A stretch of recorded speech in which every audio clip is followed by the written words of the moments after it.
It's unbelievable sailing here for Moths. Flat water, Fremantle Doctor, yeah, 20 knots right now, and it's just perfect racing for Moths. Just a matter of keeping the boat together, not having a really bad race, but if you don't push in these boats, you're not going to do well. You're more likely to probably break the boat if you're not pushing hard. So I just keep trying to do my thing and not make any stupid mistakes.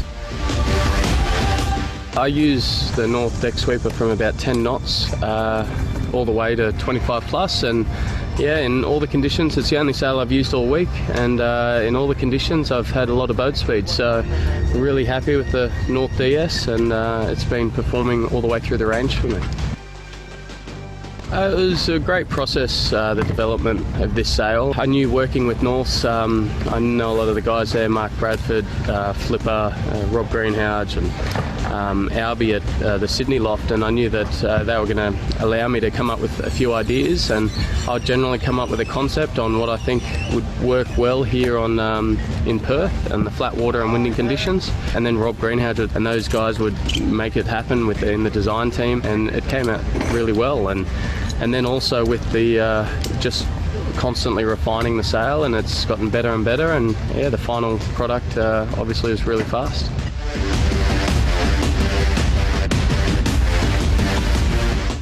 I had 4 good starts and 4 good races, and yeah, managed to win the title with a day to spare.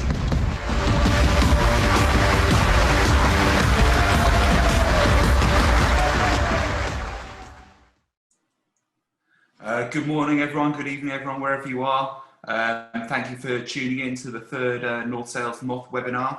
We're super lucky this week to be joined by Tom Slingsby, 2019 Moth World Champion and general sailing superstar. So Slingers, thanks for joining us, and tell us a little what you've been up to over the last month or so.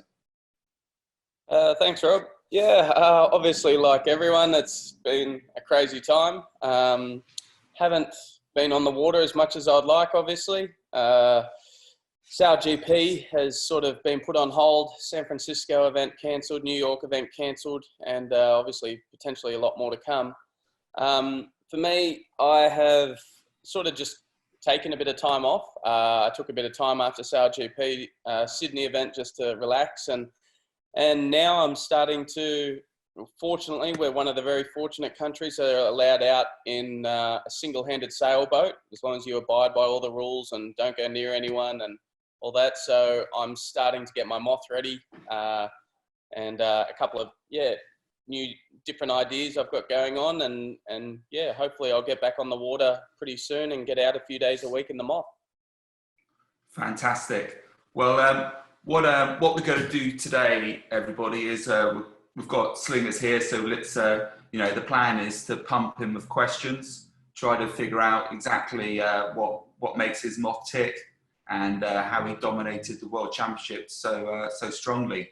And what we're going to do is we're just going to start right at the beginning of your race day, Slingers, and just basically go through a whole day with you. I've got a few more videos to go through where we're going to talk through starting, talk through upwind speed, downwind speed, what you're thinking about, what's going on in your head, and really just try to extract as much information out of you as possible. So what I've got here on this first slide is basically what I'm going to call pre-game, and this is your onshore preparation. So pretend you're down at the boat park now, Slingers. You've had your breakfast and stuff and all of that, and you're into the boat park and you're looking at the weather forecast. What's going on in your head? What are you thinking about? How you're preparing yourself for that day, both mentally, but also in terms of what kit you're thinking about putting on the boat? Yeah, so one thing that I found really hard at the Perth Worlds was keeping my boat on the water day after day. If I had a day to have a break and do all my boat work and all my little jobs, it was a lot easier. But then we started going to race days where you had to obviously race every single day, and obviously these boats have a lot of maintenance. I'm no shore team wizard. I'm no boat builder or anything like that. So it was pretty tough for me to keep a workable boat that is fast on the water each day. So what I'd do after the day before sailing, I would, as soon as I'd get the boat upright, take the foils out, I would pull out my phone before I got changed and I would start my job list. I'd go over the boat and I would start writing everything down that I needed to have fixed for the next day. And then I would pack the boat up, and then depending on how big the list was, I'd come down the next morning and start ticking away. If there were a couple of jobs I could do the night before, I'd do that. But I found with this moth, there's so many small things and it's very hard to remember later what your job list might be. So I had to write it in my phone. It was something that could keep me, I knew I could get every job done and I could keep myself on the water every day by doing that. If I just left without writing my job list, I would always forget something small and it would get worse and worse and so on. So once my boat's ready to roll, it's usually a few jobs in the morning. Next thing is looking at weather forecast. It's obviously pretty important in the moth because we have a range of equipment you can choose from. So I'm pretty basic with all that. I ask a few people what their people who have got different apps and what their forecast is, and I sort of just blend it into one. Everyone's obviously got different ones, and I just take it all and get a rough estimate of where I think it's roughly going to be, and then I obviously look out and see what forecast is starting to happen. Sail and mast choice. So the first choice we have to do is the sail and mast choice. For me at the Worlds, Rob, you'll probably know the exact numbers of these masts, but I ran a CST soft bottom section and just the two top masts. Yeah, the one. And the two top masts I measured in were CST a medium and the 0.5, what I called my super soft. So the medium is at the 2. The medium is the 2. So yeah. you did a slight, because you were, although you ended up just using the one sail, but you were already ready for light air, weren't you? Because we had that potential light winds at the end of the week, so you were ready with the VI8 tool mast setup. Yes, so the 2 sails I measured in were the North DSX, which I used all week, but then I did have the VI8, and so that I measured in 2 top sections, the 2, which was my medium, and what I called my super soft, which was the 0.5, and the 2 bottom sections I measured in was a long one for a 5300 mast for my VI8. I had never used that, and the standard CST soft, which is the one. So that was a choice I had. Basically, I was on the DSX from 10 knots and above. That was always going to be my sail choice, and that's the way it played out for the Worlds. And so I had one bottom section, the soft, which I was happy with whenever I was on the DSX. And then I had a choice of the top sections. It was the medium or the super soft, the 2 or the 0.5. At about 15 knots was my crossover. And if I didn't get it right, it wasn't the end of the world. I don't think there's that much difference between the masts that like it was the end of the day or anything like that. If I had the super soft up and it was 12 knots, I felt like I was fine. And I was a little slower downwind for sure, but upwind speed was very similar. And the same way the other way. If I had the medium on and it was 18, 19 knots, I was a bit slower upwind, but I was pretty quick downwind. So I just sort of looked at it. It didn't really matter if I got the decision wrong. I just knew that I would be stronger in one area than the other. Yeah, I mean, that's one thing we saw. Sorry, one thing we saw on the CST mast bends last week was they are quite subtle changes between the 1 and the 0.5 tips. So as Slingers is saying there, not a game changer, but subtle change. Yeah, it just meant if you had a softer mast than ideal, it meant you were still very quick upwind, but downwind you probably didn't have the depth that you would normally have. And same the other way, if you had a little bit too stiff mast, I was a little slower upwind, but I was fast downwind. So I just had that in my head when I went out, when I knew I was a little out of range. It didn't matter. It wasn't the end of the world. It just knew that I had to have that in my head. Moving on to foil choice, I was in an Exocet boat, pretty much a standard Exocet boat, standard wings, standard everything with just a little more beef put in it. I'm a little bit bigger than people, so my wings are a little heavier than people because I tend to snap them pretty easily. And and then my foredeck was a little bit more reinforced, a couple of things like that. Other than that, it's a stock standard Exocet.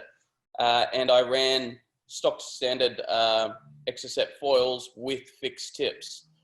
I always believe in the fixed tips. I'm not too sure. I believe when I've got windward heel, I can sit the leeward wing, the leeward side of the foil out of the water. The tips can pierce more so with a fixed tip foil than without. So I've got this thing at fixed tips are fast, a little bit less stable, but now with the bowsprit and all the gearing choices, ride height, control isn't an issue. I did have 3 foils in Perth. I had a standard small, standard large Exocet, and then I also had one built at Exocet, which was a small cut down with fixed tips. So it was 25 mil each tip, 50 mil less span than the small, and it was fixed tip also. I never used that. That was sort of my plan if it was 20 knots plus every day. And we really didn't get over 20. We sort of had 12 to 20 in general, a couple of races just over. So I ended up running a standard large and a small. And then on that, my plan was basically, I think the crossover was around 12 to 13 knots. But I was pretty easily influenced by what the fleet was doing and what my competitors were doing. And I ended up running the small foil, I think, every single day. I didn't do the last day of racing where everyone went, there was a 50-50 split, it seemed. So I ran the small foil from sort of 12, 13 knots upwards. And it worked really well for me. I actually only measured in one foil. Yeah, I know that you were very fast with that cut down small in the sort of, before the Worlds in training. And obviously the first day of the World Championship was a legitimate small foil. So it then made it quite hard to measure in the super small, given you're only allowed 2 foils. And that last day could have been a big foil condition. So I know that was sort of always on your mind, wasn't it? Had you put in that super small foil midweek, if you still had to race the last day, you wouldn't have had the big foil available to you. So that was... Yeah, so the way they allowed us to measure in one foil at a time, and essentially I could measure in my small foil and I was watching the forecast. And long story short, if I was struggling at all with speed, I would have gone to this super small foil, which in training, it was really fast. If I had the Worlds over and there was sort of no risk, I'd only used it 2 or 3 times in training. And so I wasn't 100% that it wasn't going to break or there wasn't a problem that I hadn't found. But if I had the Worlds over and I used this super small every day, I would have been faster. It was a lot faster downwind, and it was faster upwind if I kept my numbers above 22 knots upwind. In general, my target speed upwind on the normal small was around 21. That was my VMG. And if I wanted to go low and fast, it was about 22, 23. High and slow was about 19, 20 knots. But this super small foil, as you can imagine, if you can get up on the foils very easily, I've just got less drag. I had a super small main foil and then a cut down small rudder. So I was just paying less drag. I didn't use either of them in the regatta, but it was just something where I was waiting and watching the forecast. So you didn't use your cut down small rudder at all? No. Oh, I had that also. I used mine most days. I was very happy with that. Yeah. And I know Brad was using his most of the time. I knew you went to it as well. I had it there ready to go. Again, if I used that, it would have been quicker.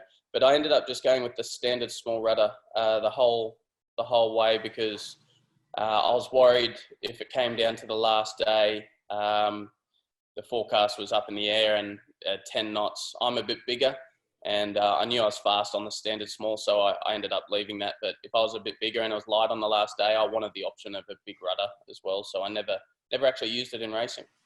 Yeah. Okay. So anyway, you've obviously quite a lot of thoughts going into your head ahead of choosing what kit to use, you're looking at the weather, you're obviously, there's rule implications and looking at the fleet a little bit.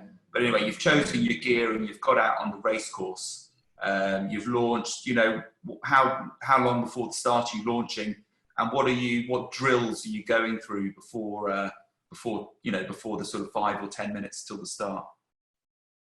Yeah, so I got out onto the racetrack, say, I'd say 30, 35 minutes before I'd get to the start line. So often launching sort of 45, 50 minutes before.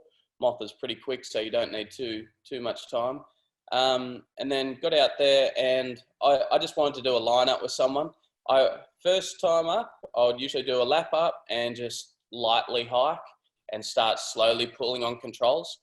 We had a bit of a problem in Perth where the heat of 40 plus degrees was causing issues on fittings on boats.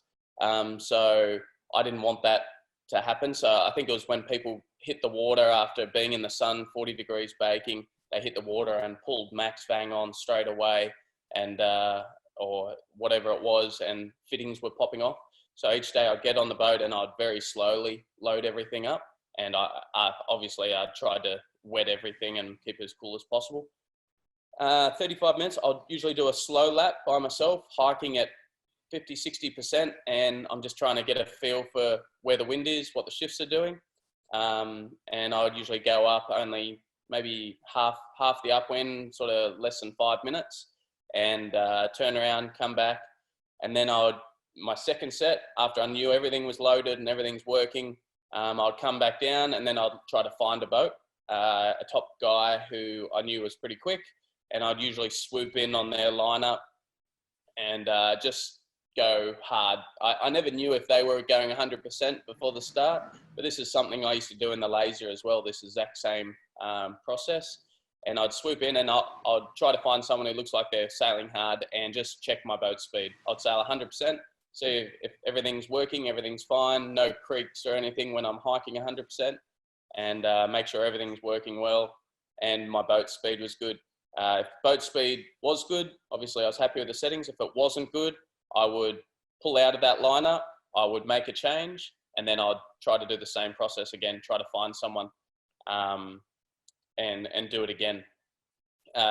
If everything was good, I usually had about 15 minutes before the start, so usually 5 minutes before the orange preparatory, the orange we're on start lines on station thing, and I'd just rest. If my speed wasn't good, I was usually I'd do another loop and try to line up with someone, and then once it was going to be what it was going to be, as soon as the orange flag went up, I knew that I have to go into my start sequence practice. Orange flag goes up, orange flag on the pin means the start line's on station. I guess this is probably another topic now, is it? Yeah, we can touch onto that in a minute. But yeah, no, that all sounds good. So just on that sort of the speed stuff, when you're out there, you're just checking yourself quick. So what are you doing? You're just fiddling with the foil settings and a little bit of rig setup? Yeah, I just like, a lot of people play with their wand length for their ride height and stuff. I use my ride height adjuster, and I was just really getting it right in the right. I've got everything pretty much marked, just getting everything on my marks. And so so basically when I start the race, I knew that I just have to get everything to my marks. And so going upwind, I would sail flatter boat with heel, heel, heel. And basically I'm looking for the right ride height where my leeward tip can just pierce when I'm into windward, like as far as into windward as I want. I knew that on my Exocet foils, I could have the leeward tip piercing the surface. So I knew I didn't want to go any more than that because I'll ventilate the foil. So just the top 2 inches of surface piercing on my leeward tip of the foil. That was my right ride height. I wanted that occasionally popping out, and I wanted my rudder the ability to just pierce, but in general, I tried for it not to come out. I wanted it really close. And that was my ride height. Obviously I had my marks for my Bang and my Cunningham, everything. And yeah, just the whole thing before the start is just checking my speed and getting all my marks. getting everything right now. I can pull it off and not worry. Hey, Tom, it's Flipper here. Just a couple of questions coming in from the chat. One is, you talked about your small foil VMG number and your range of mode sailing. Would you be prepared to offer the comparison to the super small? What sort of, you said 21 VMG, is it a knot difference or is it just a mode change? So I only got 3 days of sailing on the super small, but I think Rob and Joe Turner, or whoever I was training with, knows that I came in one day pretty confident that so 21 was my target in the with the standard small. I think I couldn't be sailing under 22 knots to not see the benefit of the super small. So if I was trying to sail at 21 knots on the super small, I was paying a height penalty against the other guys on standard foils. And so my target was about 23 knots with the super small. We're talking perfect conditions in Perth, flat water, 18, 20 knots. So you could go fast. Like a lot of people might be sitting there going, oh, I don't do that boat speed upwind. I'm a long way off. Here on Sydney Harbour, my target was probably 18, 19 knots upwind. And when we got to Perth, it's a perfect condition. So we're able to go a little faster than usual. And so my target on the standard was 21 knots or so. And then either side of that, it was my moding. And for my super small, about 23 knots was my target. I remember there was one upwind before the Worlds, was blowing over 20.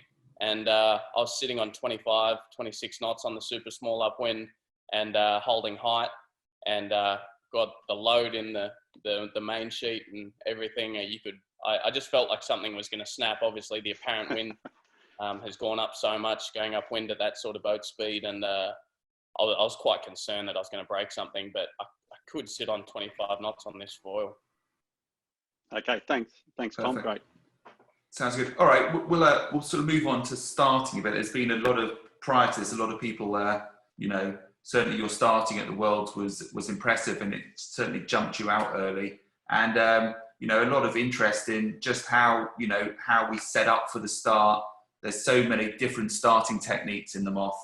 And it'd be good to know what's going through your head in terms of where you're going to start, what's your plan, how much bias comes into your head, what are your determining factors on where you want to start. And then we've got a couple of videos, and we'll look and talk a little bit about the sort of boat handling and how you set up. So maybe just let us know on, what goes through your head when you're deciding where you want to start on the start line. Yeah. First thing I probably check is line bias. And is it one way or the other? Just say it's just to the pin or whatever it is. And then obviously on the course, Perth was a left-hand track, except for a couple of races where people came out of right as early in the event. It was a left-hand track. So a lot of people often think that because it's a left-hand track, you've got to be down the pin end. It's not always the case. For me, if it's a left-hand track, what I'm thinking is I need to hold the lane left. And the easiest way for me to do that, I find, is avoiding congestion. If you avoid congestion, there's a higher chance that I'm going to get off the line and be able to hold my lane and head out to the left-hand side. That's what I'll do.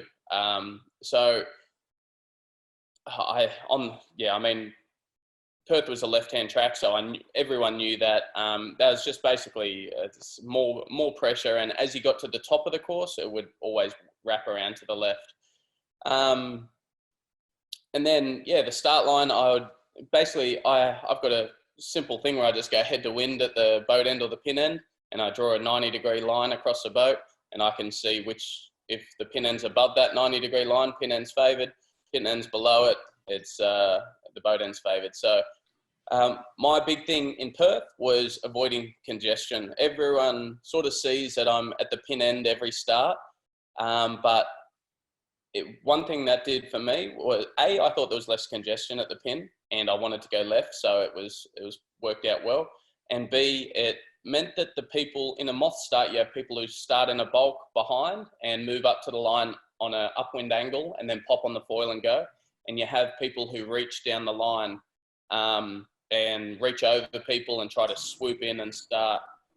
What being at the pin end does is there's just way less people who can swoop you. And those guys, I sort of call them cowboys on the start line. A lot of people do it and they do it really well. I remember Nathan Outridge used to be able to do it really well in the moth class, but it's high risk in my opinion. And so I wasn't one of those guys. I like starting on an upwind angle. And if I was down the pin more here because it kept me away from the cowboys who like to swoop. Yeah. Okay. Let's, one thing it's certainly clear is there's lots of different ways to sort of start the boat and, lots of different techniques. What I'd like to do is we've got two starts here where the pack's moving forward and just sort of talking about, how the different choices you've got on where you can position yourself and then how to sort of judge your time on distance, because it's certainly a difficult area. It's both boat handling, but also just sort of managing the fleet. So, I mean, here, for example, you can see guys coming in fast and other guys just in the pack moving slowly. I mean, what are your thoughts here? Obviously, take Perth aside, but if you're sort of moving forward with the pack. Oh, sorry, I've just. Yeah. So, I mean, as you can see, it was pretty easy to see where the congestion was out there. So when I would come and set up and tack on to starboard for the last time at sort of 2 minutes, I'd just avoid that big pack. You can see the pack there, and then you always knew there were people who were going to swoop down the line as well out of that. So in general, I don't know where I am on this start, but I wouldn't be in that pack, I can tell you that. I'd be down probably, I'm not one of the bottom 4, but I'd probably be the 5th boat, just getting on the foil now. I'd say generally I was accelerating a little earlier. I never wanted to be, at 2 minutes to go, I never wanted to be more than 40 seconds sailing from the line. And then in the last bit, I'm just judging my ratio to the line, like how much time do I have to kill? And you've got to watch behind you in the moth. You've got to always be looking back behind you, because those guys can hook you so easily. They can sort of get to you very quickly and ruin your takeoff or whatever. I was always trying to be on the foil with at least 20 seconds to go. So I didn't have any worries about that. So I think I'm sort of the top boat down the pin end there, probably.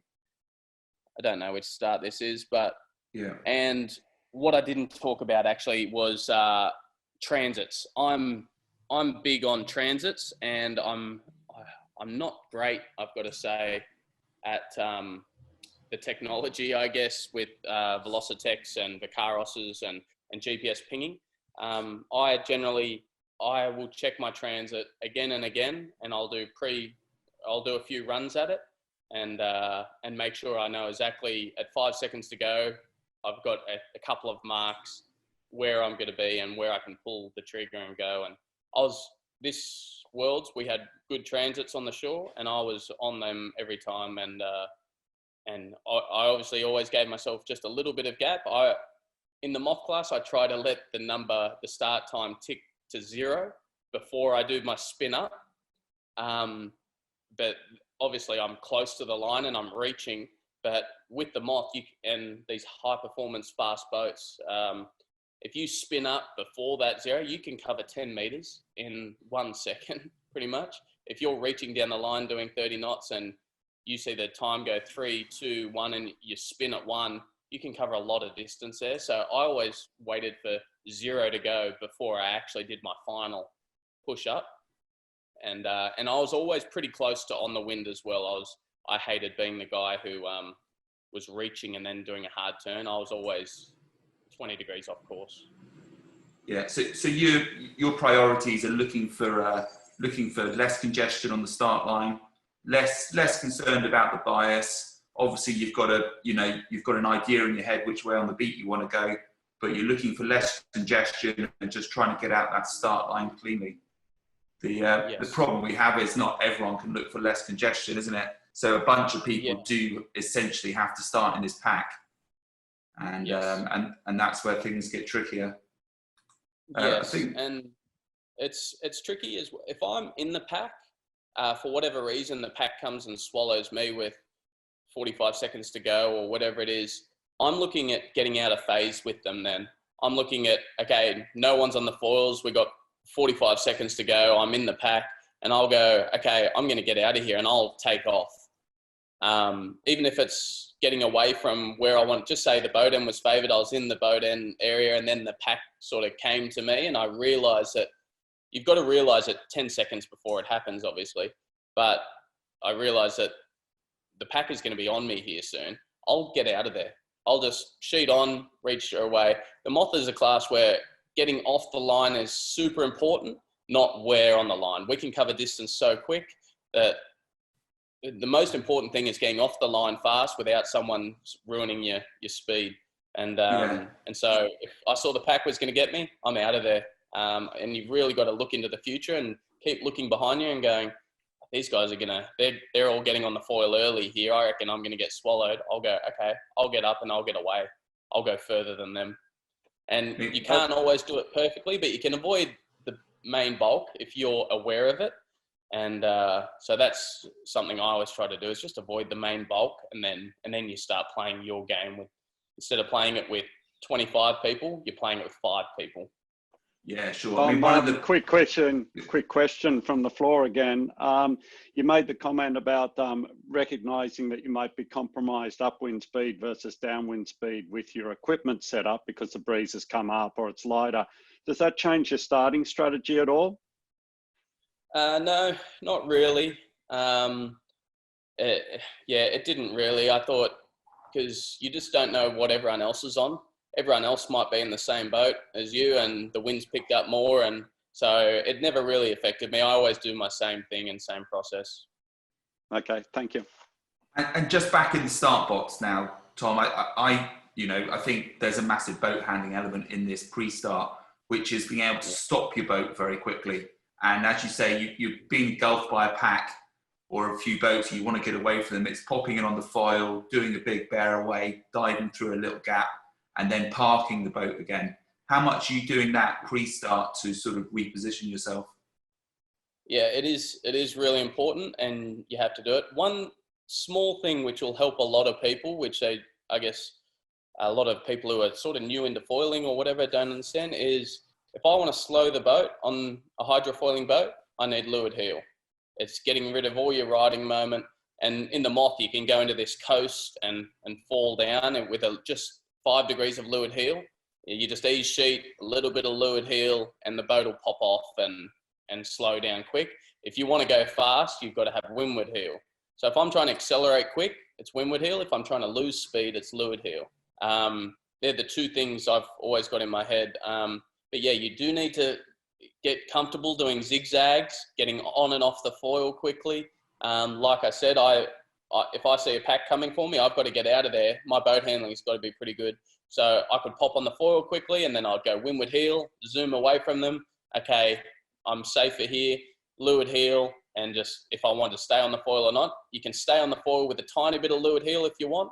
But heel is such a big driver in accelerating or deaccelerating. So if you want to slow down, leeward heel. If you want to speed up, windward heel. It's your riding moment. It's like your accelerator. Yeah, fantastic. All right, 2 videos coming up here. And what I'd like you to, you've touched a bit on already, is when do you pull the trigger? When do you go from low riding to foiling? And just also try to, obviously Perth was a little bit, always easy foiling, but try to touch on, if there's lighter winds as well. And I think these starts your sort of middle and port end generally. So I'll just play them, and then just talk us through from, from 40 seconds to go, what's going on in your head.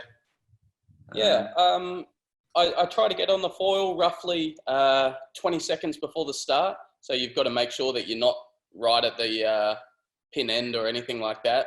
These guys here, I don't know how long there is, but it's probably 15 seconds or 10 seconds. And that's how much runway you need to be at the pin end start boat.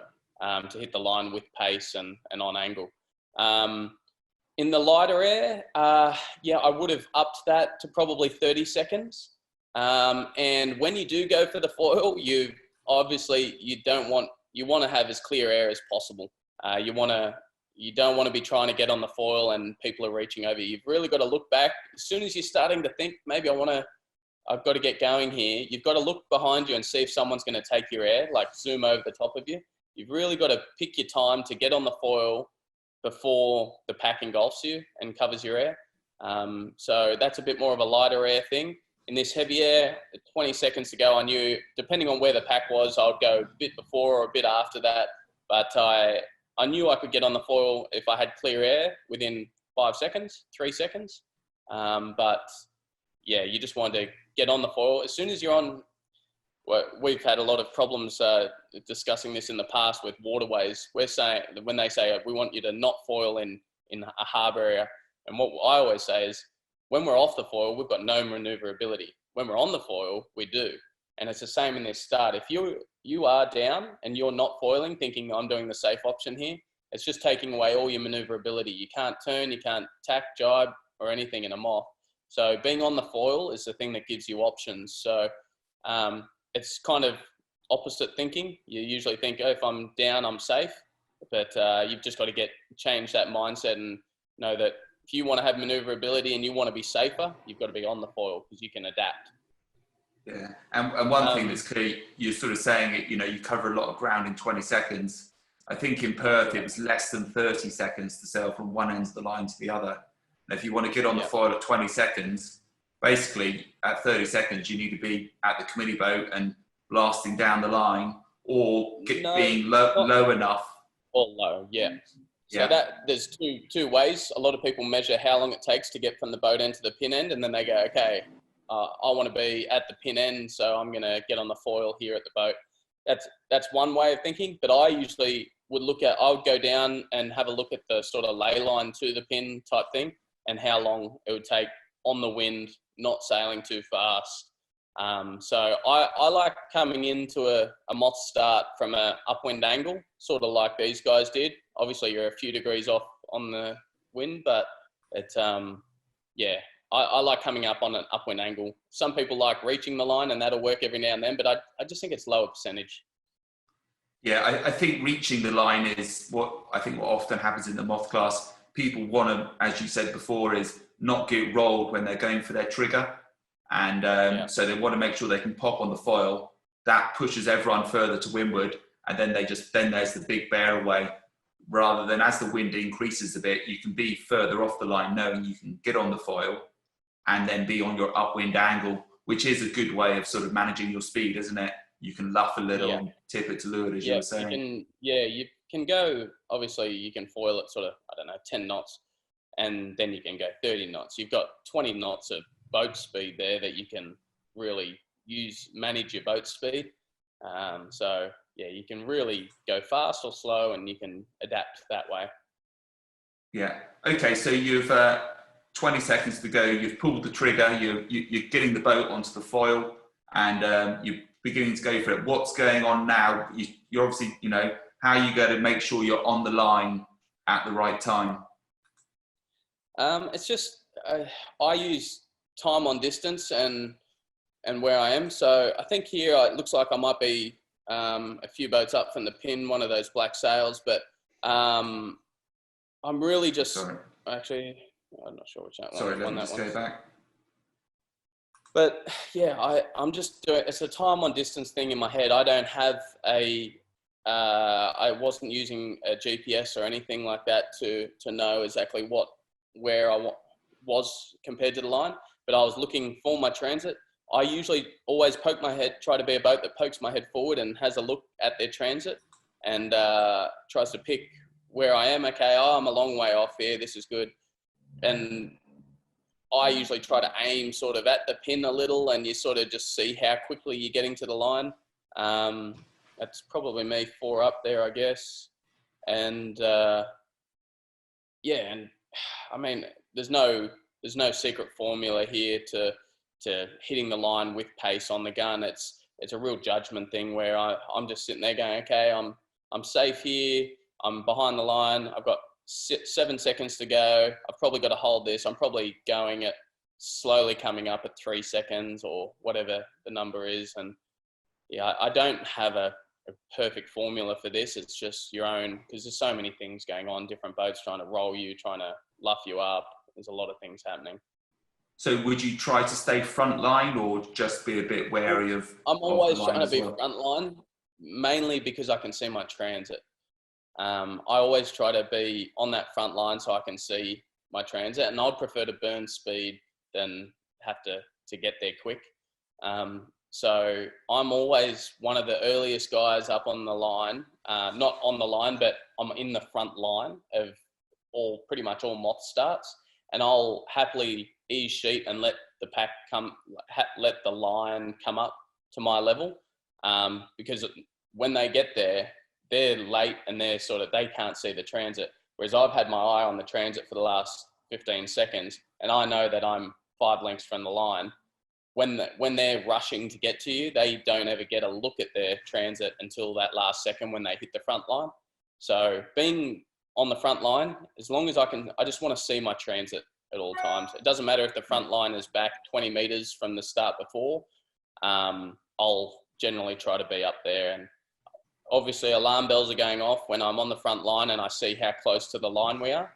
I might be looking at ducking away, and because the whole pack's going to get dragged over. Yeah. And what last 10 seconds, how you burning time if you've got a bit to burn still? If you're a bit early, what are you going to do? It's flattening the boat. Well, not windward heel, essentially a tiny bit of leeward heel and easing sheet. That's how I burn time. You can't go much leeward heel in a moth and without sort of ventilating the foil. But I'm easing sheet and leeward heel and yeah, just trying to, that's the best way to slow up a moth. Yeah. And then, then your final trigger, when you decide to go, you literally just put it on the wind and off you go. Yeah, well, before I put it on the wind, all of a sudden I roll the boat into windward. Maybe it's easing a bit more sheet, maybe it's hiking a bit more. Roll the boat to windward, and as I'm rolling the boat to windward, sheeting on, and you'll feel the boat accelerate really quick. And I don't want to be on the wind when I'm doing that. I want to be sort of 20 degrees below my upwind angle and accelerate the boat, and then the final push up is it's really just steering.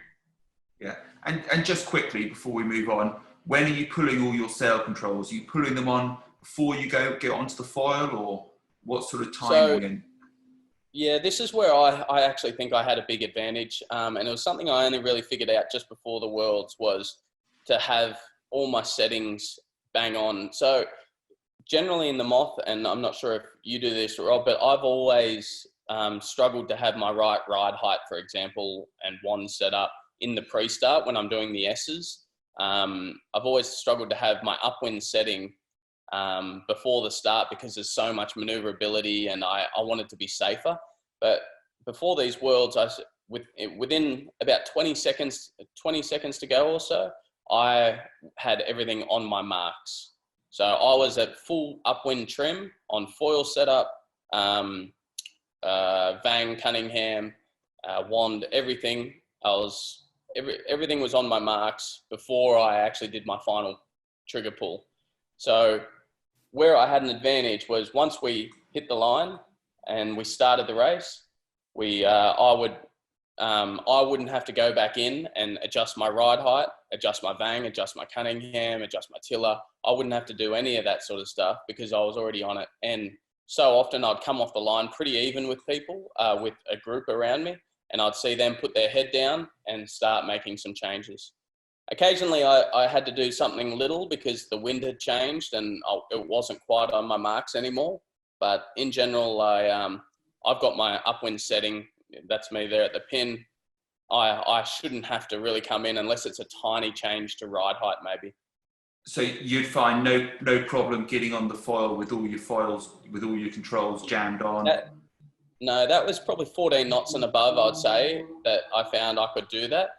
When it was a little bit lighter, yes, yeah, you did have to do a final pull on Vang and Cunningham, and things like that. But I don't think it took a bit of practice. And I had to run a little bit more rudder lift than normal in the pre-start. But I found that I could have my ride height at the number and my wand setting at the number where I didn't have to touch it after. Whereas that was something I only really learned how to do in the lead up days to Perth. So I couldn't believe the gain I was making out of the blocks. When I saw it, I'd turn around and I'd see pretty much every single boat leaning in, adjusting ride height, Vang, Cunningham, Wand, whatever it was. And they would spend all this time while I was just flat stick hiking on 21 knots. So sorry, Rob. A good question from Christoph. He says, all great if you get the perfect pin end start. What happens when you get caught in bad air, disturbed air? Do you have any tricks for the listeners on how you deal if you are a little bit backed in chopped up air? How do you power the boat up? And if you can't tack, obviously those first minutes off the start line. Yep. It's something, obviously you're always going to be compromised. But one thing I try to do in the Moth class is just try to block out all the people ahead of you who are on your wind or whatever. The Moth gives a very small wind shadow. And so I would basically, if I got a bad start, which I did in the Nationals just before this event, I got quite a few bad starts. I would completely ignore it basically and go, okay, 21 knots. And I had to hit my 21 knots. And it was a bit trickier, obviously.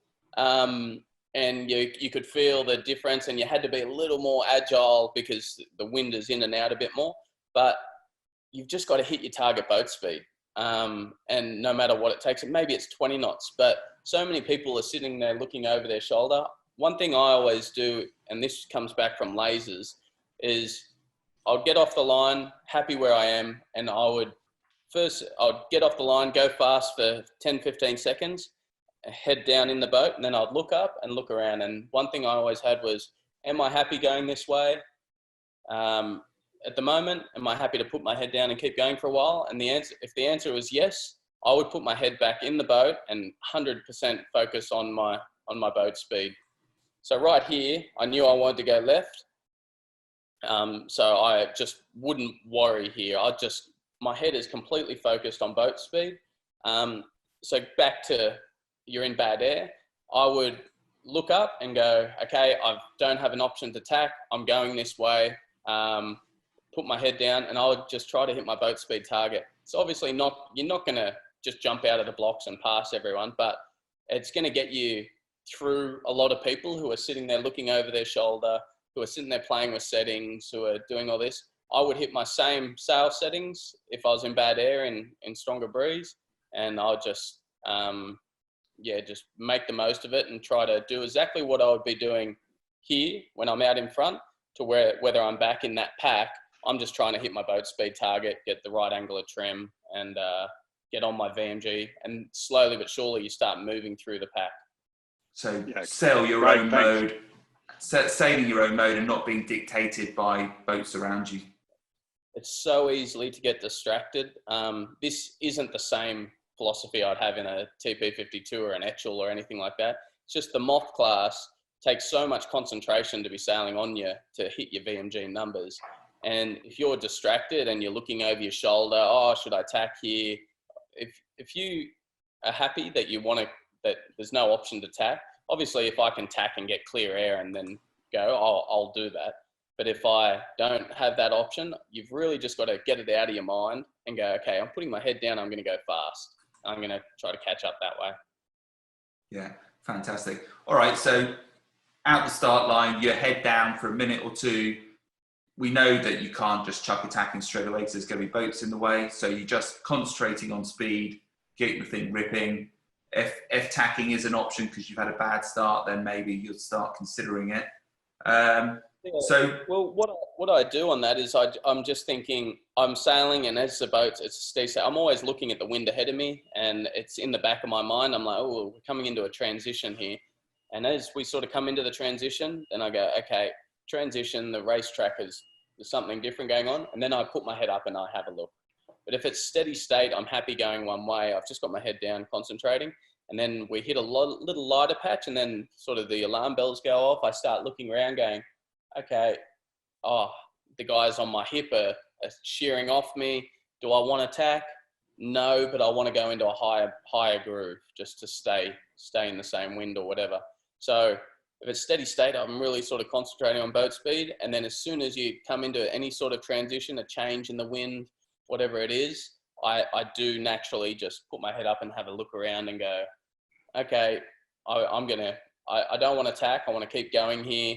But the wind has died off a bit, so maybe it's a little less Cunningham or whatever it is. Got you. And we'll talk on modes a little bit more, but let's just talk about, you know, I haven't got any tacking videos here, but talk about you coming up to this first tack of the first beat. It's critical because we all know that if you put the boat in the water on that first tack, you just lose 200 meters. So how much pressure do you put on yourself to get it right? And what's your sort of focus and concentration levels going into that first tack?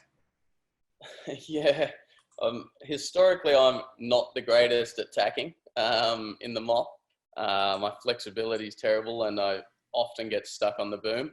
One thing I did before this event, I was always pushing the rake further and further back, just thinking, oh, I've got lee helm, so it'll give me less and less lee helm. One thing before this regatta, you remember it, Rob, I just ended up buying a fixed forestay, which was a little bit further forward on my rake than I would usually run. And then that meant that I was never getting hooked on the boom in the tacks. I potentially paid a little bit of boat speed problem, but the amount, I wasn't paying a 100-meter loss from a bad tack anymore, from getting hooked on the boom. At least that wasn't the reason anymore. So all the people who keep putting their rake back further and further and they start hooking on the boom in the tacks, just be really careful. I went the other way and it improved my tacking 80%. So getting hooked on the boom wasn't an issue anymore at max vang. And getting a good tack is really important. One thing, I wanted to be very fast going into the tack. You would often see me do a little, maybe even a little bear away, just a little speed build going into the tack, where it gives you what I call it glide time. Obviously on a big foil, you've got more glide time than a small foil, but the other way to get that is by going faster.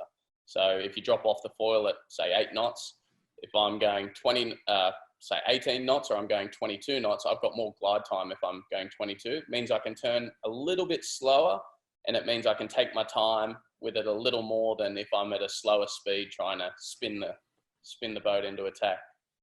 So I don't have a silver bullet for how to do a good tack in the moth, but it's obviously really important.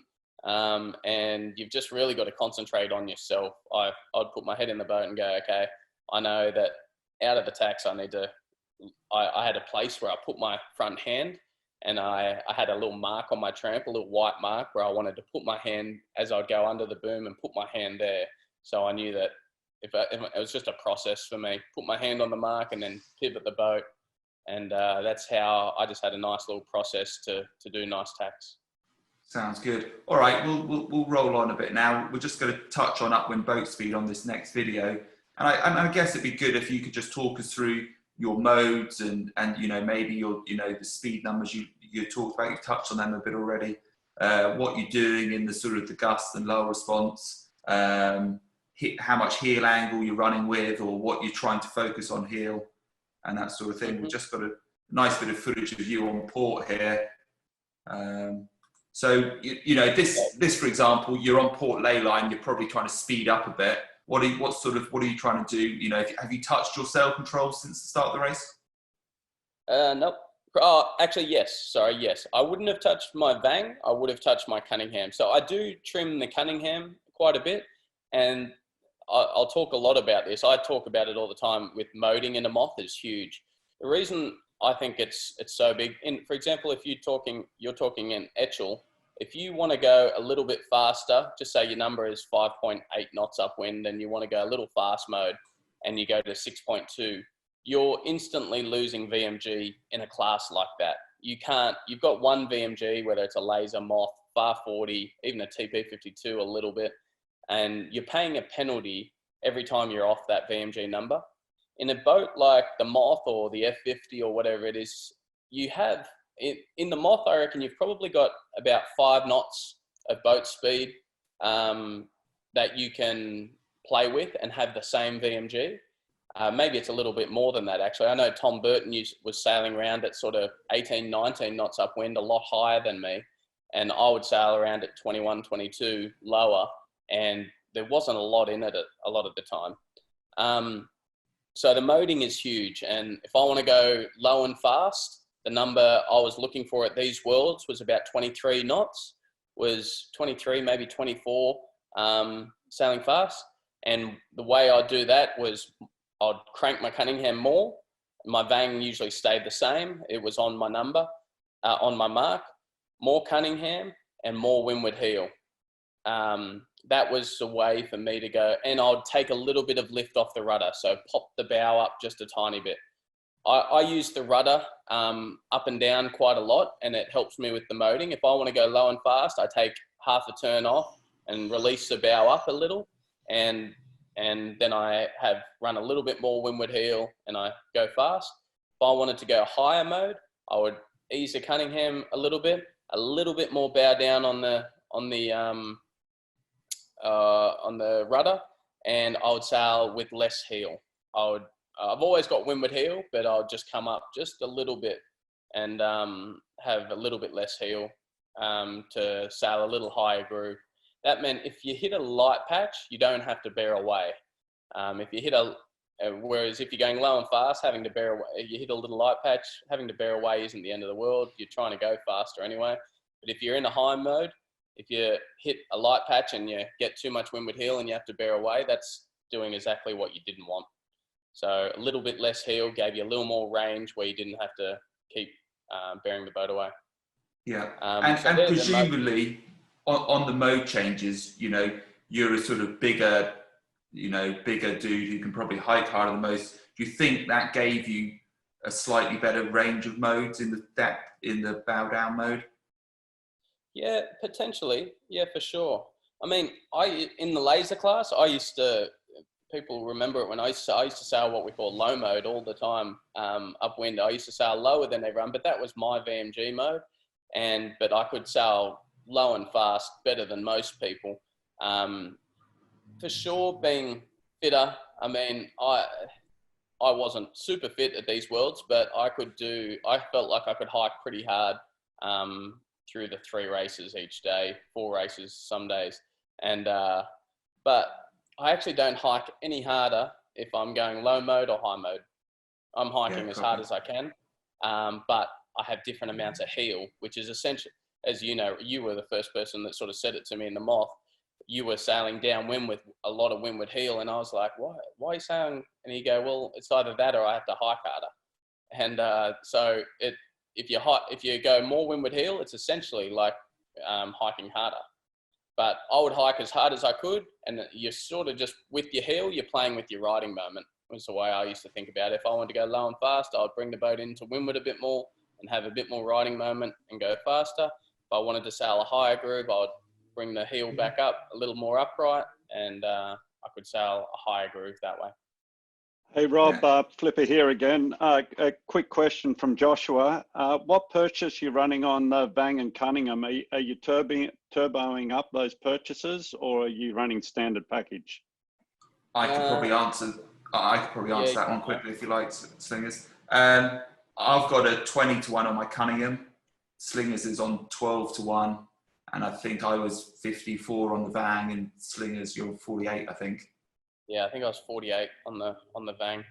So I guess it's a bit of a preference thing. I purposely don't go over 50-1 on the Vang for me, because I used to have a tendency to break things, and so I had this number in my head. Whenever I went over 50-1 in the Vang, I would always blow up a mast stump or something like that. So it's a personal preference thing, really, I think.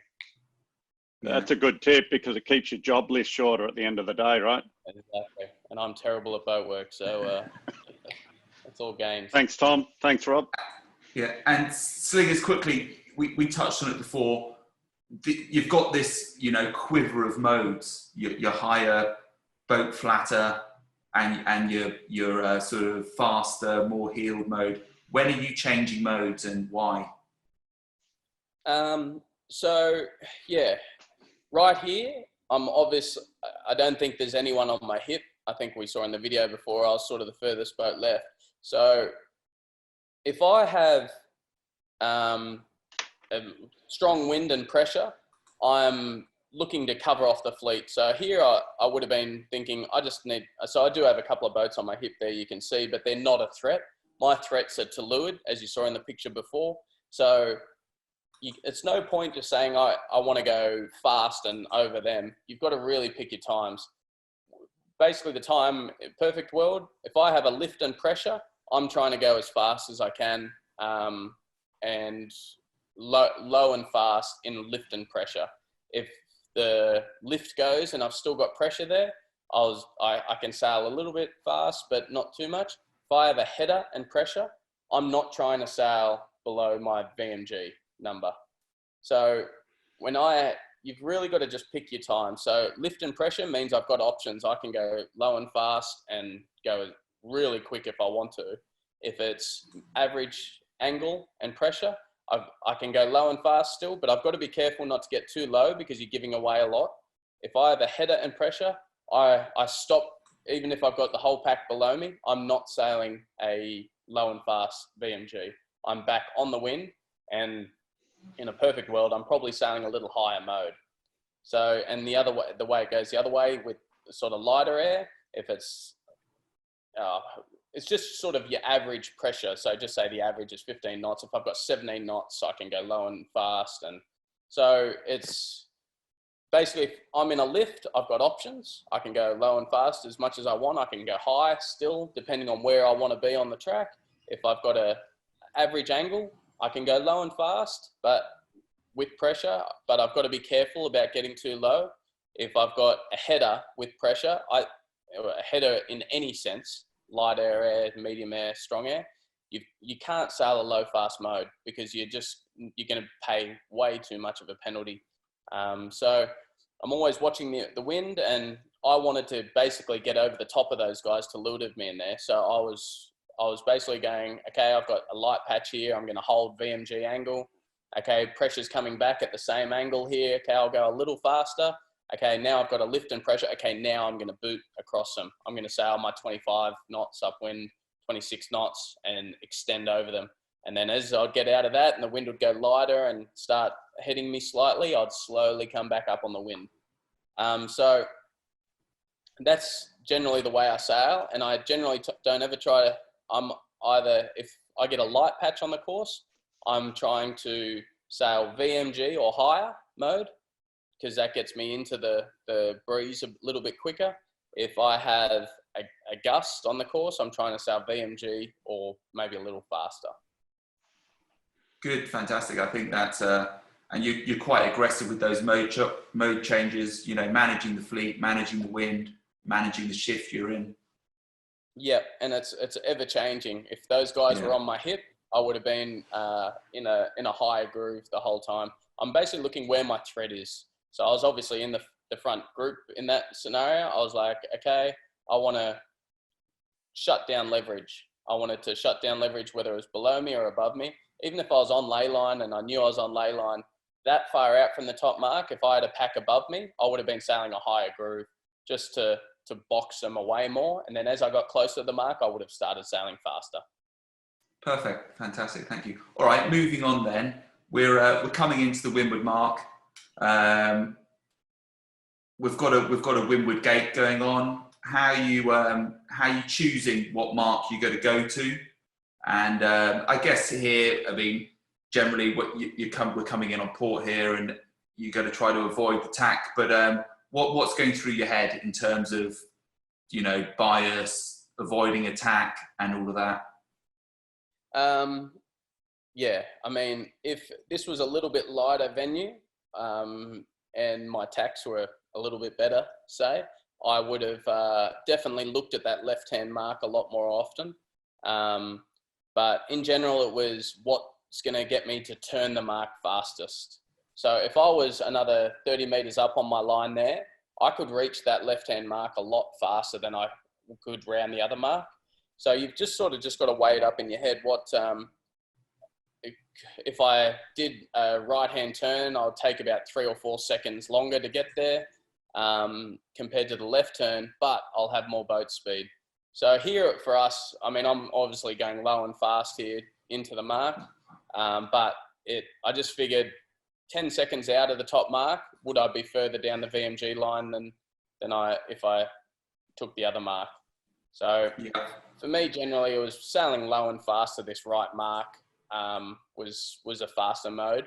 If you had really good boat speed, I saw there's a couple of guys with excellent boat handling in the class, and they could sort of pick and choose which one they went to with a very small loss. I wouldn't say I was probably top 10 maybe in boat handling, but I wasn't in the top 3. And so for me, I was just trying to keep things simple. I knew I was fast. I knew I could go well. So why put another tack in, really? So probably not the best on that. Fair enough. And then the bear away around the Windward mark, relatively flat water in Perth at the top. But what do you do before the bear away, and what are you thinking about? What I'd do was I would shorten my wand the whole way. Everyone's got a different process here, and they sort of make it work for them. But I would basically coming into the top mark at about, say 15, 20 meters, because we're coming pretty quick, I would reach in and just shorten my wand the whole way. And I would pop some vang off. That was my first thing. I knew that would get me away. And I'd take a little bit of rudder lift off. And they were the 3 things that meant I could do a safe bear away. If I had time and it was a little bit lighter, I would have eased some Cunningham also. But yeah, it was a bit of how many things can you do in that final little approach? Fine. So you're doing all of that literally last moment before the Windward mark? Yes.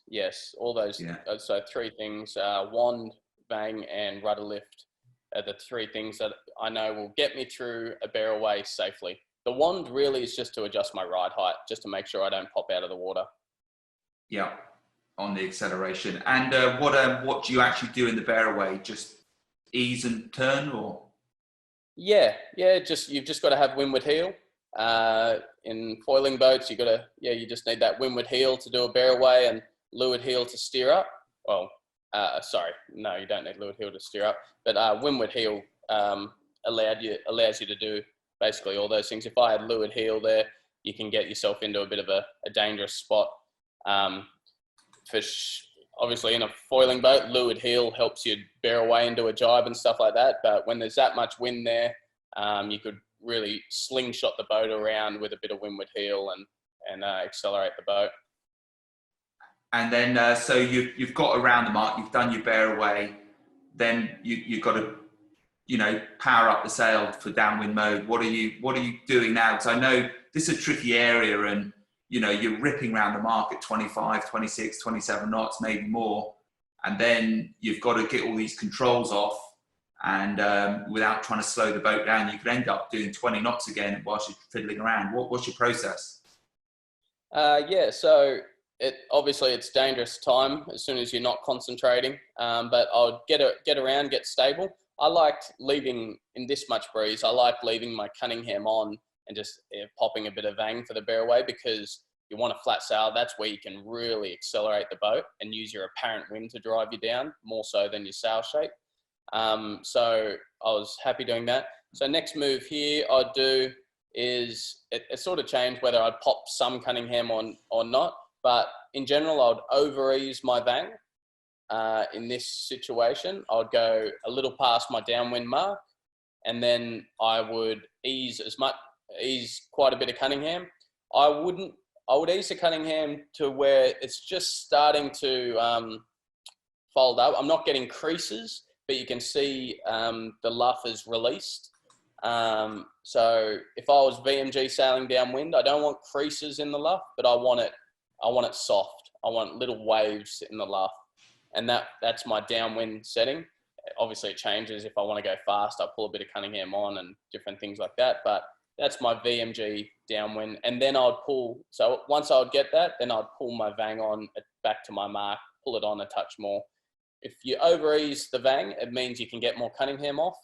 And that's what I wanted to do. That's the reason I would over ease Vang. And then once I got the Cunningham in the right spot, and then I'd snug up the Vang again.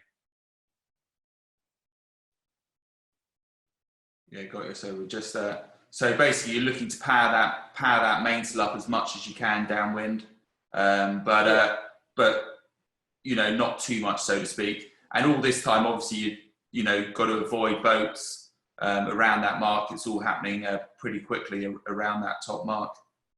Yeah.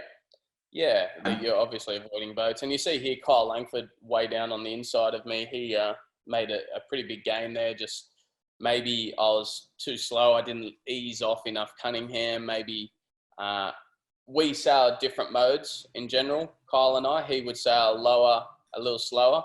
I would sail a little faster. So you see Kyle back there. He jibed well before me, but he ends up on my line. It's a personal preference thing. I generally sailed a bit more windward heel and hiked pretty hard downwind. That my idea is always to keep the apparent wind forward. I was quick downwind. A lot of people sort of didn't really understand that. They sort of thought it was all done upwind, but I definitely had really good boat speed downwind. My mode was a little faster than people and a little higher. And I would hike probably 80% of what I was hiking upwind, maybe 90%. Downwind the same as upwind, and I would sail with quite a bit of windward heel comparative to people. Yeah, and how much were you changing the kicker and Cunningham downwind, or once you'd done your setup, were you kind of locked in? Pretty locked in. I mean, it would take quite a bit. I hit my Vang number where I knew I was happy, my Vang mark and my Cunningham mark. It would take quite a lot for me to actually reach in and change them, because you can mode the boat so well with more windward heel. You can go faster, and with less windward heel, you can go slower downwind. So your sail shape didn't matter as much. So yeah, for me, I didn't change that too often. If all of a sudden I'm reaching into the line, I got a guy trying to roll me, for sure, the first thing I'd do is reach in and get a heap of Cunningham on, just to flatten the sail and go fast. But in general, I wouldn't change too much downwind once I found my right shape. Yeah, and then trimming the main. What are you looking at? What's your focus?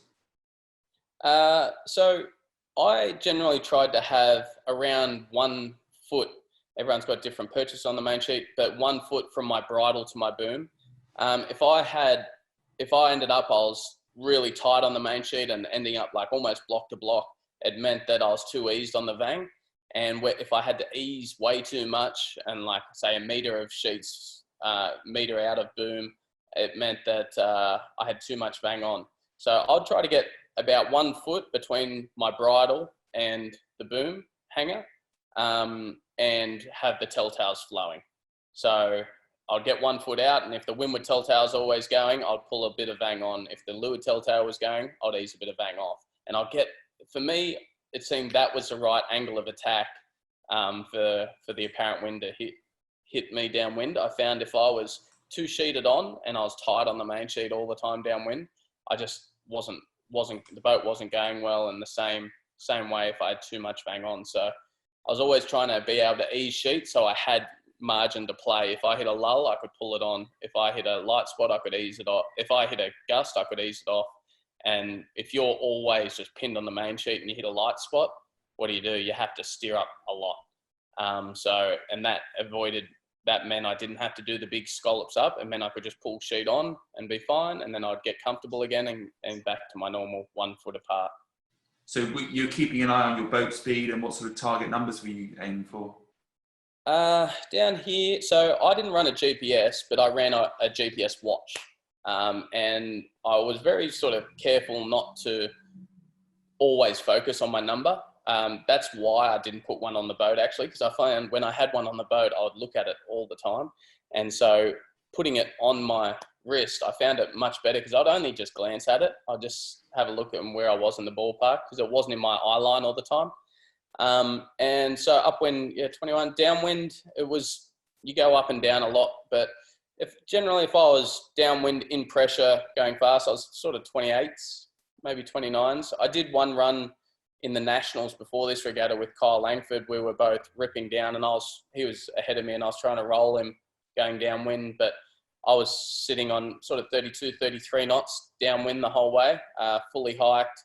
Kyle said after, he said, I don't know how you were catching me. I was sitting on 30, 31 knots down that run, and you were still, I could hear you starting to roll me. He said, well, I was sitting on 32, 33 the whole run. That was 25 knots. But in this general breeze, to say it's 17, 18 knots here, I was probably sitting on 27, maybe, but obviously a lot changes, probably between 25 and 29 knots. Yeah, got you. So to hit those speeds, you're really working the apparent wind and hiking it down, getting the thing ripping. Yeah. Hiking, windward heel, ease sheet, and you get the boat ripping, and it feels like you're sailing way too high. I remember I copied you, Rob, on this actually. It felt so wrong to me, but you just slowly start bearing away. It feels like you're almost going upwind on the boat, but then as soon as you have another boat next to you, you realize how far forward you've got the apparent, and you're actually sailing very similar angle to them and faster. So yeah, I like windward heel downwind. I like hiking. I like easing a bit of sheet and keeping the boat moving faster than the boats around me in general. Yeah, I think that's, a key there is getting that apparent forward and you've got to commit to the mode. There's no point being in between modes, just commit to faster. Yeah. Once you're faster, everything gets easier, and faster just makes you faster again. Anyways, all right. Tom, okay, another quick one from the floor. We've got a question from Pedro, a good one here. Batten tensions. Obviously, depth and power downwind, light air, heavy air. When you're doing your pre-race prep, did you adjust batten tensions in the DSX sail at all? Rob, you're probably best to comment, but for me, no. I'll go and tweak it before I head out on the water each day, and I'm not very bright with all this, but it's just really getting the creases out for me and not having any tight spots. So I didn't want any creases, as a loose batten has, and I also didn't want any firm spots, but Rob's the expert at this. Yeah, I mean, I guess the question is there any, did you think there's any moding ability with, batten tensions, Rob, at all? I would, as Tom's saying there, just pulling the crease out, literally just pulling the crease out, but then uprange, battens 1 and 2, the top 2 battens. If I was feeling it was going to be windier, I would literally take the crease out, but then reduce the tension by a turn or half a turn, just so 1 crease comes back in, just to help that top part of the sail flatten a tiny amount. And, what we're seeing is as we let creases come into those battens in the top part of the sail will naturally flatten. So you can play with that a little bit, top 3 battens even, just allowing 1 crease in or 2 creases, 3 creases into the very top batten for maximum D-power. Thanks, guys. Yeah. And one thing, as per Slinger said earlier on, that you notice sometimes you'll notice it upwind, but downwind you notice it and you do lose your depth downwind. As soon as you start flattening the top part of the main, you do lose your depth a bit downwind. And whether you get it all back upwind, I don't know, but I know a lot of people, it's nice to be in a comfortable mode upwind and give up a bit downwind. Anyways, we'll roll on now. We're just really getting towards the end of our lap here and our time as slingers. So just coming into a jibe slingers, windy weather jibe, what's going on in your head? What are you thinking about? If you're going fast, which we are here, you've got a lot of time to take it slow. You've got a lot of glide time. Obviously, I don't want to take it slow, but you just got to be a nice, smooth arc. The way I think about it is like a carve jibe in a windsurfer. It's just got to be a nice, smooth turn. And it's just, I won't go into the mechanics of a jibe, but I would often try to accelerate a little just before I go into the jibe. Gives me a bit more glide time, means I can turn a little slower if something goes wrong. It's just keep the boat fast and go into it. And then as soon as you're on the new side, I'm trying to get to my target speed. On windward heel, easing sheet, just trying to get the boat ripping again as fast as possible. Yeah, got you. I mean, I think that is obviously jibing is a bit of ballet still across the boat and what have you, but you know, the key to it all is target speed to target speed, trying to minimize that time. And I think that's what I found always a big thing is getting out the jibe, getting the main well eased, and getting the whole thing hooked up again and the boat just ripping. Yeah, for sure. And in this jibe, you can actually see my track there. That's essentially a bad jibe where I got the wobble. I got a bit of a wobble into it, and you see me just hold straight. That's why I'm talking about the glide time. If I'm going fast, I think I get a bit of a wobble here because you can see my track is not a nice curve like the one before. And that's me just holding dead straight downwind, like just holding straight, just going, calming everything down. See, I get a wobble there, and so I hold straight downwind because my feet aren't quite planted right. I'm a little bit unbalanced. And so then I'm holding, and then as soon as I'm comfortable again, then I'm coming up again. That's just the glide time I'm talking about. It gives me safety. If I'm going faster, it gives me the safety to hold downwind and, okay, calm down. Okay, get my feet in the right spot. Okay, let's go again. And then you see my arc get going again once I've got everything set again. Perfect. All right. Sort of final topic, really. Leeward marks are approaching. What's going on in your head? There's 2 marks to choose from. You know, what are you thinking? Yeah, obviously, if one mark's closer than the other, you want to go around that mark, sail less distance. But there is always that juggling act of, do I have to do another maneuver to hit that mark or not? I knew I wanted to go left here, and so pretty much the marks were very even. I found at the bottom mark every race of the world, so very close. I found if I was laying, if it was really windy and it was sort of, I just don't want to do any extra maneuvers here. If I was laying a left turn, I would take it and then go into a reasonably early tack. But if the wind was down a touch and I had the option to do a jibe and go right turn, I usually took that.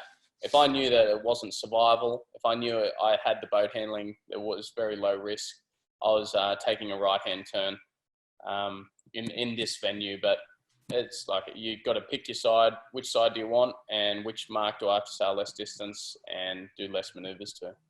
It's a blend. I mean, so often when it's windy, your leeward mark choice is actually decided quite a long way up the run, because, as you're saying, you don't want to chuck the other jibe in sort of close proximity down the bottom, and depending on where you jibe halfway down the run, you're kind of looking for the ley line. And yeah. No, it's true. Yeah, I always am, when I'm doing that last jibe onto port tack, I'm trying not to hit my ley line. I'm always trying to go before the ley line. And really the reason for that is, if I get a header and pressure, I'm on ley line anyway. If I get a light and lifted, I'm going to gain, and I do one more jibe, I'm going to gain on the guys who went further than me to the ley line. So it's just a matter of, I try never to get to a ley line too early, upwind or downwind. It sounds wrong because here in Perth, we're on the ley line pretty early, but in general, I was one of the first boat. It didn't look like in those videos, but I was one of the first people to tack out of the left at the Worlds, because I hate being on a ley line a long way out. It's something I've always hated since laces, really. Yeah, copy. All right, so you're coming into this leeward mark here. What are you doing? Talk us through sail controls, when you're putting all that on, and then what you're doing to prepare to sort of turn around this mark. So first thing I'll do is probably pull on a little bit of vang. On this final approach, I'd say I'd do that 50 meters out at this boat speed. Maybe it's 80 meters because I'm going pretty quick there. And vang on and Cunningham on. They're the 2 things I'll pull on. A lot of Cunningham, as long as I'm laying the mark comfortably. And I'll add a little bit of rudder lift down here. what I didn't do, which I would have done a lot more in lighter air, is I would have lengthened my wand or increased my ride height a little bit coming in, but it just wasn't worth the risk. And in general, in the Moth, it doesn't really add up. I'd prefer to get around the mark with no issues. Obviously, if you do that before the bottom mark and you hit a bad set of waves, you're at super high risk of going in. So I would just do the ride height of the boat after the mark. I try to do Vang. So I usually got the Cunningham pretty much in the right spot. I got the Vang to about 80% of maximum. On the approach right now, I would add some rudder lift. I would turn the mark. I would bring my ride height up next, whether that was wand or your ride height adjuster. And then I'd do the final bit of Vang. So they're the sort of 3 things I had to do.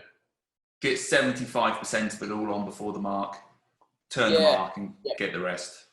Yeah, fair enough. Yeah, and I could often get the Cunningham pretty much all the way on, actually, if I snuck a bit of Vang in first. And so the only thing I had to do my ride height and then my Vang out of the mark. And then upwind, I'm just playing my Cunningham in for moding reasons. Yeah. And windy weather, leeward mark turning. I know, it often happens, it's windy, and that roundup can be pretty fruity. What's your technique? Windward heel is everything. What I do is I generally sit in the touch. I don't hike full on for it because I find it's just a little bit sketchy. You don't want to load the foils up more than you have to because they're already going to go through a lot of load in a sharp turn. So I sit in just a little bit, like sort of 70% hiking, say, and I ease sheet until I have a lot of windward heel. You can't turn a bottom mark in a Moth in breeze without windward heel. So it's just easing, and then as soon as I turn, and then you're just bringing the main sheet on to match the heel. And do you find if you haven't got your controls on, it's a problem? Yes. If the flatter the sail in a windy bottom mark turn up, the better, really. So if you have your controls on it, it allows you to get through that sort of 90-degree death zone without a flap or anything like that. If you've got a big full sail, it's going to be a slow and it's going to be a bit more risky. So a little flatter sail is better. I run one of the shortest, probably the shortest main sheet I've seen in a Moth. So I can't just throw sheet at a bottom mark turn. I have to have a lot of windward heel before I turn that mark. So if that means bearing away, if I'm all the way out on my knot, I have to bear the boat away, get windward heel before I can even start the turn. If you try to turn a bottom mark like that without windward heel, you will fly off to leeward and the boat will skip out to leeward and crash. Windward heel is the most important thing for a bottom mark turners. One thing I found is actually just put like another 30 or 40 centimeters in the main sheet, and it's a beauty. You can really shell the main out, and you can turn. Where previously you thought you wouldn't be able to turn through it, you can turn through it, and it's really nice. Yeah, the reason I run a short main sheet is purely because I hate the tangle. I hate it sitting all over me all the time in maneuvers. So I try to push the limit of how short I can go and run windward heel when I want to turn up. Yeah, absolutely. No, it's annoying upwind for sure, having that extra half meter of main sheet kicking around. Yeah. Right. Well, that pretty much draws us to the end of our lap. And Tom, thank you very much. We've taken up plenty of your time now. So thank you for joining us, everybody. And thank you to Tom Slingsby. Rob, I've just got one. Yeah, look, thanks, Tom. Flipper. Yeah, awesome, Tom. Thanks for all that. I just had one last question that came in early from Conrad. He said, Moth for a future class for the Olympics. What are your thoughts? Obviously, gold medal in 2012. I mean, what are your thoughts? Is it kind of the future?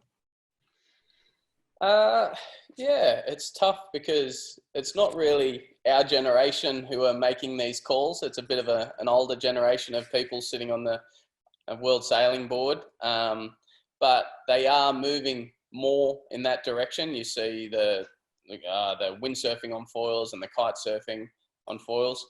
I think a Moth would be great. Would be an awesome choice to have in the Olympics. You've got to be careful though, because it can making a class an Olympic class can ruin a class.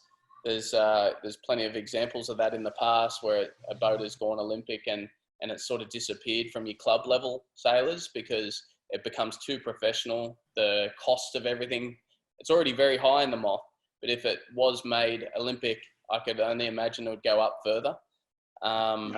So if I was a club level type person, I'd be saying, no, we don't want Moths to be an Olympic class because the development of everything goes through the roof, and all of a sudden people are using these ultra space age modulus carbon fiber technology, and the level just gets super high.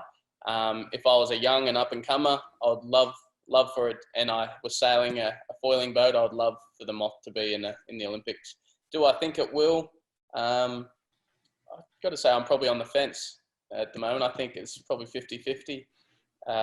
They could do it in a one design format, or they could do it in the development stage, which it is. The Moth class probably would never agree to it being in a one design format because that's against the ethos of the class. We love development, we love improving things, and that's why we're in it. So I don't know, could go either way, but there's pros and cons each way.